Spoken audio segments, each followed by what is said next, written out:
Shalom les amis. Au début du siècle dernier, il y avait un grand tzaddik qui s'appelait le Sdehemed. Et ce tzaddik, il avait peu de capacité dans la Torah, alors il a mis les bouchées doubles. Il a étudié jour et nuit. Et de ça, un de ses camarades était très jaloux. Alors il a décidé de payer la femme de ménage de la yeshiva pour qu'elle salisse son nom. C'est ce qu'elle a fait. Et il y a eu de grandes rumeurs qui ont sali beaucoup le nom du Sdehemed. Seulement le Rosh Yeshiva a fait confiance en son élève et a donc licencié la femme de ménage de façon à l'écarter.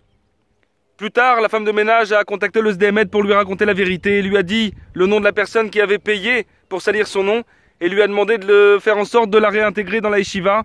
Et de cette façon, en contrepartie, elle rétablirait la vérité.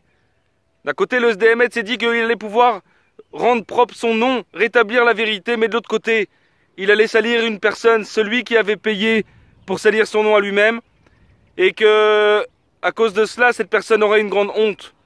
Alors il a décidé de réintégrer la femme de ménage en lui faisant promettre de ne jamais divulguer le nom de la personne qui avait payé. C'est ce qui s'est passé.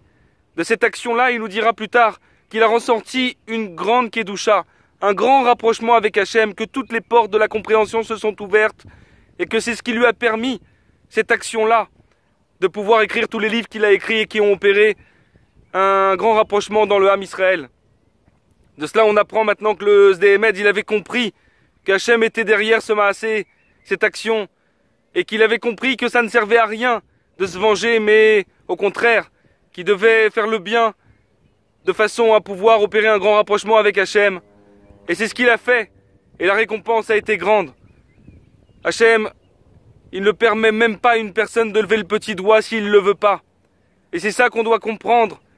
En s'en prenant aux autres, à ceux qui nous font du mal, alors on mord le bâton. Mais qui tient le bâton? Bien évidemment, c'est Hachem. Voilà les amis, c'était le message du jour. Shabbat Shalom.